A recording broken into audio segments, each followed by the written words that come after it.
semhuri yamama handitika vana vese vaamaizove uyai timboimba kwemineti imwe chete tichipedza kuimba tobva tadzosera nguva kuna bhishopi wedu Bishop Jeffrey wotipedzisira basa iri. Haleluya. Amen, amen. Muri fambai muye kuno. Fambai muye kuno tingoimba. Mozviziva.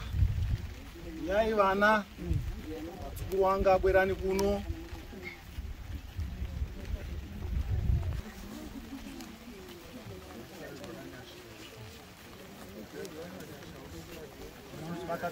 Batata amudzira.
Mate tozorora nguva kuna Bishop Jeff Pamuru tinonamata tichiisa muruoko rwenyu baba manzwi ese angataurwa baba wangu wamasimba ose tanamatira muranda wenyu mazviita yenyu Jehovha baba tingumabvumwe basa rino pari kunonopetwa tarerekera baba nzeve dzedu tichinzwa kutaura kwenyu masikati ano mazviita tinokuremekedzai nemuzita raJesu Kristu weNazareta iye anorarama. Amen. Notenda tipe mwari koshokota jamtira Bishop Jeff. Gai titore nguva ino titende mufundisi chingaona nebasa ravaita tivaomberere mumaoko tora mukana uno chingamidza sabhuku vedu sabhuku vanova pastor Tinashe vari kupadizere yai kuno murandakadzi vatonoda kuomberera maoko nekuremekedza chivapa ruremekedzo rwavo tida kutenda Mwari nemi uye nekutendera kuuya mukati medunhu renyu chitai iri basa raMwari. Apostle Mapiko munhu waMwari vari kupi munhu waMwari ndinokumbira kuti mufundisi mupambi torai amburera iri pamusoro pangu mupe munhu waMwari vari kubva vaenda naye.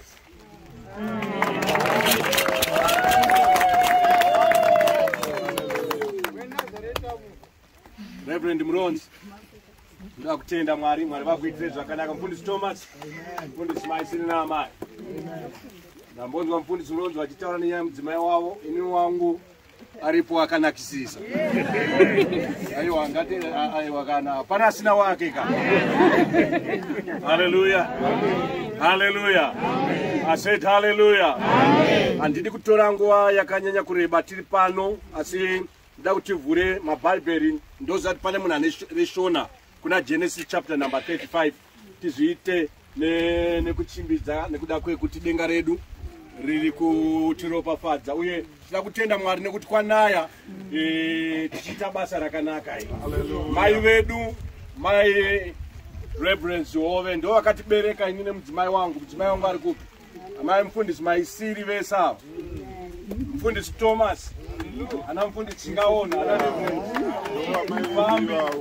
ndo mai vedu zvekuti takauya 2 weeks ago tanzwa kuti mai vakauya vakatitaurira nenyaya yeprogramu tikati tichasiya zvose nekuda kwokuti mai tanzwa izwi renyu. Saka izwi ramai rine simba. Mwe munhu ngati izwi ramai rine simba. Yetseresa izwi ramai rine simba. Kereke yose hama neshamwari nevagari vemuno musha muno. Mwari wekudenga ngaakuropafadzei uye akuitire zvakanaka. Genesis chapter number 35 verse number 19 and 20. Genesis.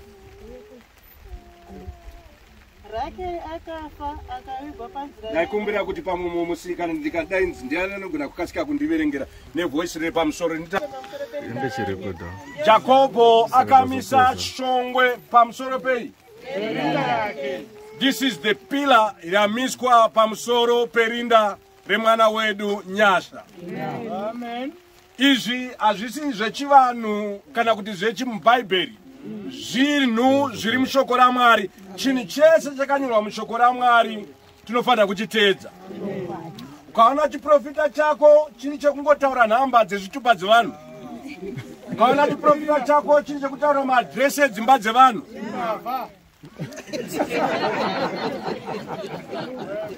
mufundisi Mapiko handisindadaro. Saka zvatiri kuita pano zviri kuchivanhu chedu zviri mushoko raMwari.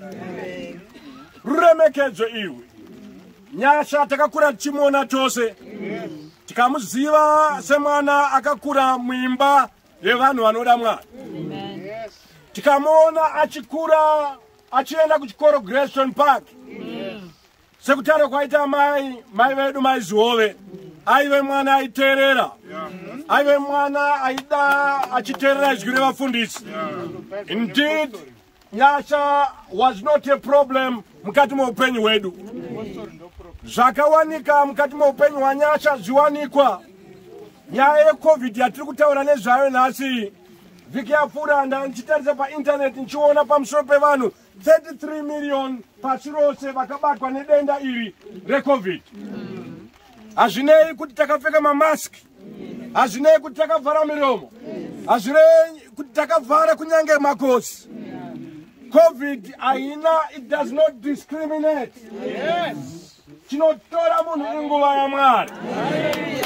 Pavanhu 33 something million vandiri kutaura nezvavo, 5 million vakaita Sheckom to the disease. Yes. Vakafa nekuda kwedenda irori. Kurarama kwari kuita mudikani iNyasha. Inyasha. Mwe munhu ngasimudze ruoko rwake kuti iNyasha. ndira kutenda Mwari namufundisi Jonasi nekutsigira kwari kuita namufundisi Austin vari pasi pamaizove. Ngatisei maoko edu pamwe chete. Bhaibheri riri kuonesa kuti pakatorwa naJacobo a pillar upon her grave. Yes. It's a monument. It's a monument. Yekuti monument yatiri kuti unveil today, the 4th of February 2022. Hatisi kuya pano zvekare kuzonamata mufiwe. Bhaibheri rinotaura kuna vaTesalonike kuti ngatirege kuva ignorant kune avo vavete. Ngatirege kuva vakarasikirwa nekuda kuava vavete. Uyu mwana uyu aiziva Mwari. Kumuona kwatiri kuita tiripa ari mukati umu avete. Bhaibheri rinoonesa kuti kana hwamanda yorira ndangada ndaenda kuna 1 Thessalonians chapter number 4. Kana tsuri yorira. Bhaibheri rinoonesa kuti ivava vavete ava ndiyo vachatanga kusangana na Kristu. Isu vapenyu tozotevera. Regai nditaure kune mumwe munhu kuti iyi monument yatiri kuti unveil nhasi kuita kwa Mwari, kuita kwa Jehovha. Hallelujah. Tisingati rega kupfeka mask, but mask haisiriwo neupenyu. Upenyu huri muna Kristu. Ndira kutenda Reverend Apostle Mapiko neshoko ravataura. Ndaona mukati memba yanga yakazara. Ndanchibva kusaidi ndikati musha uno wakaropafadzwa. Amai vedu mune simba mucommunity ino. Hauterwe kana uchita mabasa asina kunaka. Haugone kukokorodza vanhu avo. Nguva ino inguva yekurima. But vanhu vasiya mapadza avo. Vanhu vasiya mabasa avo. Vakati chinotsigira nawo namai vedu maizove. Amai tinonzwa kutya nekuona community ino ichidera kuhokero yenyu. Mwari wekudenga ngaakuropafadzei. Mwari wekudenga ngaakuitire zvakanaka. Mumwe musi inini ndiri pano muchandiunganirawo. But kana ndichinge ndaunganirwa ndinofanira kunge ndakagamuchira Jesu. Kana Kristu achionekwa nditi Maranatha, come on Lord Jesus. Uyai Kristu Jesu. Ndichadzoka kunoku ndichitsigirana namufundisi singaone. Tichauya tichita all night kuchechi ku. Sanganei. Trauti kana nguva yasangana nemwana wedu ini ndakauya kuno ndichifara ndakuya kuno ndichichema. Ndakati nguva yemwana yanga yakwana. Ana mai vakaita pawo vakachitumira mari vanhu vachinamata kuno vachidzane pawo kuda kuti pamwana wangu ararama. But Mwari vakatora ruva ravo. Vadikani ndira kuti titi patiri kuvhura this Tombstone. Ndira kuti tiverenge scripture iyi. Mapisarema chapter 23 verse number 4. Tiverengerwa mama. Mapisarema 23 verse number 4. Nekuti tiverenge mashoko akanyorwa apa. Kuti kana tobva pano tiziye kuti this monument, this pillar yakaiswa iyi. Pane mari yakabuda. But mari haigone kutenga munhu.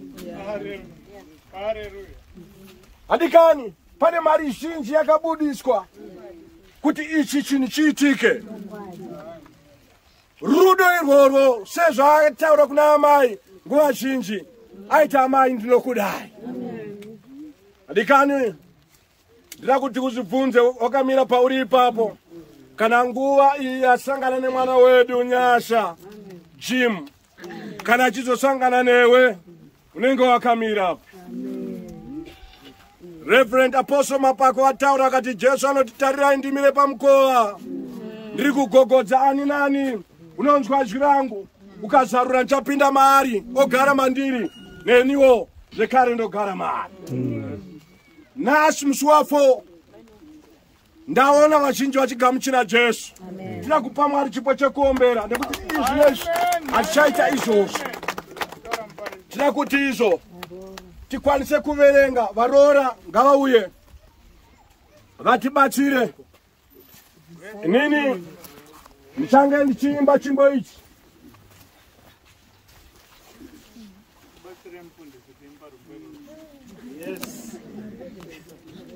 Doda, doda, Ndoda marembo ya muri. Bichana bichana.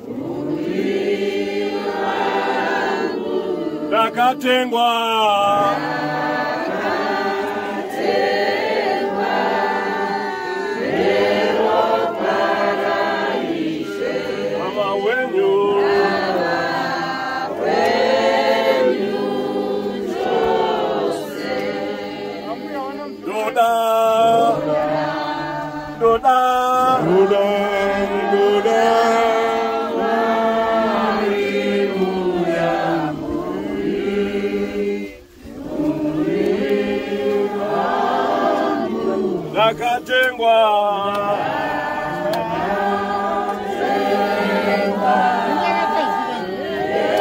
Gatimbeana mama, gatimbeana mama.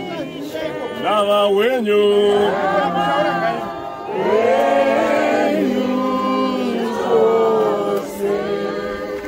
Ndoda, ndoda, ndoda. Marimu ya muri. Oh, nakatengwa, akatengwa. Lava wenyu.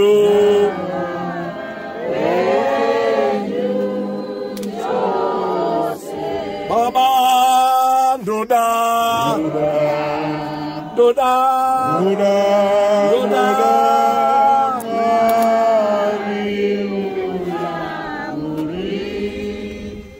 Muri wangu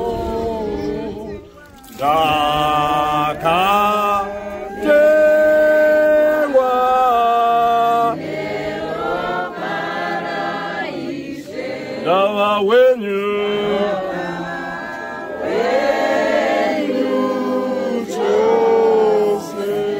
muri kwa zuove yakatungamirwa namai vedu vatinavo pano batana nemhuri yekwa Jim vakagara pasi vakati zvakanaka kuti tiite set a pillar upon the grave. Hallelujah. Vanhu vakabatana kuita chinhu chakanaka. Nesiwo zvichida pamwe iwewe hauna kuita izvi paguva kunyangera baba vako. Hatisi kuti iwewe enda unonamata baba vako vakafa. Nekuti Biblia yangu kana Biblia rangu rinoonesa kuti vakafa ava havachinei nechekuita nevapenyu. Asi tinoda kuti tiitire vana vedu ava kuti tivatore mumwe musi after 20 years, after 15 years. Uyai muone patakaisa sekuru venyu. Chinova chisina kuipa ichocho. Ndo zvatiri kuita pano seshoko raMwari sekutirayira kwarinotiita.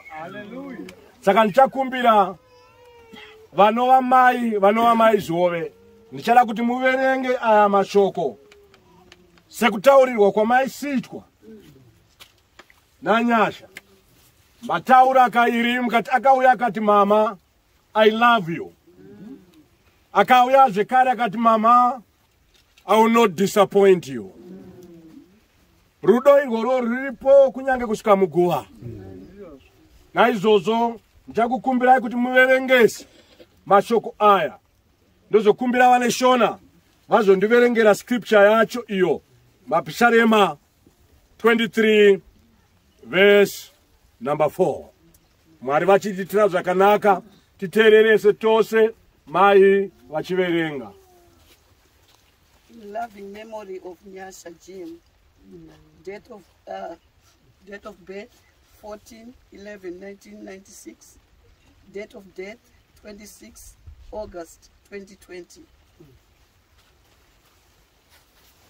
Always loved, ever forgotten. A shining star forever in our hearts.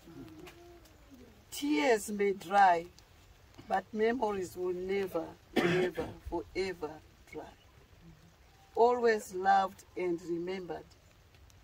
May your soul rest in peace, in eternal peace. Psalms 23 verse tipe Mwari chipo chekuombera. Takumbira tiverengerwe mapisarema 23 verse number 4. Zvirokwazvo kunyange ndikafamba mumupata womvuri worufu, handingatongotyi zvakaipa nokuti mimuneni. Tsvimbo yenyu nemudonzvo wenyu zvinondinyaradza. Zvirokwazvo kunyange ndikafamba pamupata womvuri werufu, handingatongotyi. Baba, taungana mumusha uno, matikokorodza tikabva kumativi mana. Vazhinji vasiya mabasa emuminda, vazhinji vasiya mabasa kunyange mamwe emaoko vakasiya mhuri. She wangu nemashoko iwaya, tauya mukati memusha uno kuzoita unveiling of the Tombstone. Tiri kunyengetera Ishe kuti nhasi uno ngachive chiitiko chinozikanwa kudenga nepanyika kuti ndimi makatipa mwana uyu, ndimi makatora. Tinoda kukutenda Ishe umadzishe nemusha uyu Mwari wamakamugadzirira. Chatinoziva Baba ndechekuti hwamanda kana ichinge yorira, She wangu ava vavete ndivo vachatanga kusangana nemi Kristo mumakore. Isu vapenyu togozotevera. Shoko renyu rogotaura kuti vakaropafadzwa avo vanofa vachifira muna Kristo, nekuti vazorora kubata kwavo kupanyika, mabasa avo achavatevera. Varipo vari kuchema izvozvi, takamira pano. Mwari we namambo wedu Kristo, tinokumbira kuti mupisike masodzi iwaya. Kana vochema, kana tochema, torega kuchema se avo vasina tariro. Asi tizive kuti nemumwe musi, neimwe nguva, muchatitora kubva pane ino nyika. For on this planet Earth, we are just but pilgrims. Tiri vapfuri takananga Jerusalem, the land of Canaan, the land that flows with milk and honey. Tinonyengetera Baba kuti kana tushandira ruponezo rwedu, torushandira nekusvika nekudedera. Rambai makabatanidza muri yekwaZiove, muri yekwaJim, nekwakaberekwa mai. Zita renyu ngarikudzwe ribatwe neutsvene. Takunamatai, takukudzai, muchinda worugare, nemuzita riri pamusoro pemazita ose, zita iri raKristu Jesu tenzi wedu. Tose titi amen. Amen. Hama dzangu, maiZiove ndinoona munochema. Azvikuru nemadzisekuru ndinoona kubatikana. Mwari ngavarambe vachikunyaradzai. Mweya Mutsvene waShe urambe uchikunyaradzai gogo Jim.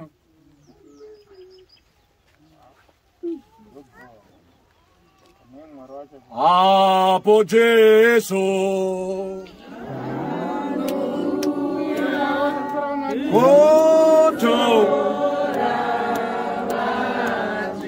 anotora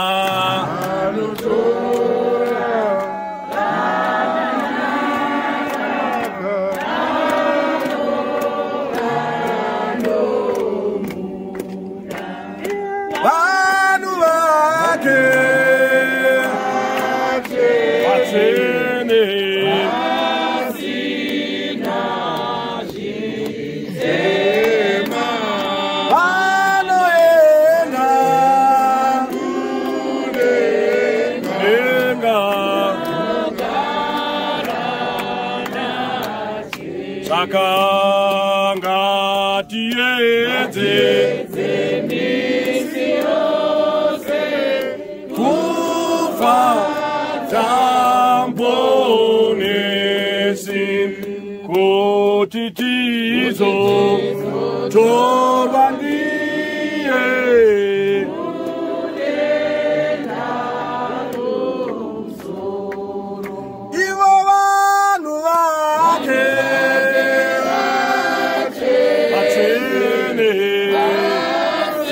Vasina vanoenda kudenga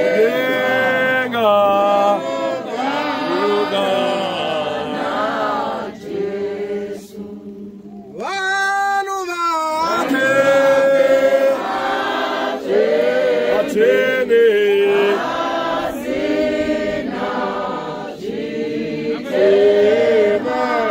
vanoenda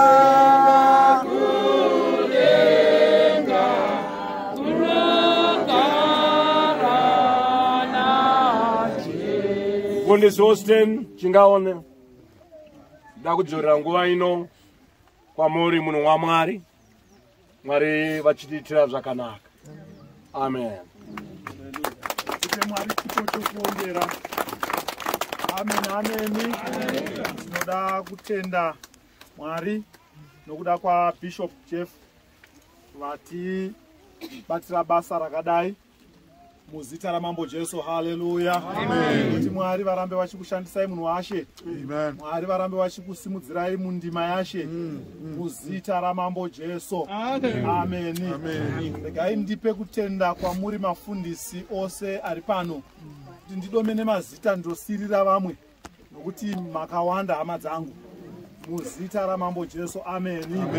Plazi ini wacho nyama yangu ndaakunzwa kuneta manje nokuti kubva zuro tangorarama awa mashomaneni nyama yakuita ichineta, asi tinotenda Mwari kuti Mwari havaneti uye Mwari vanoramba vainesu. Regai ndingotitenda hama dzabata basa iri kumisikidza nguva iri kuti ringe rakadai muzita ramambo Jesu. Haleluya. Zvino panguva ino ndoda kuti ndipe munhu mumwe chete anova iye mutungamiri wemusha uno wese wamasere kuti vape mashoko kwatiri. Saka ndichakumbira sabhuku vedu sabhuku masere vanova mufundisi Jonas kuti vatipe mashoko, and then kana vachinge vapedza tichadzokera kumba toziva kuti hama neshamwari tichange tichitorana mapicture pabasa rakanaka kudai. Ndinowanzokurudzira kwatinoenda kwese kuti hama wee zvakanaka izvi, kana zviya makuva aityisa ndaakudhara anenge aine mazihari machi kunotyisa, asi kana kwakadai akutyise. Kana varoora vanotumika kunoklinawo pakadai.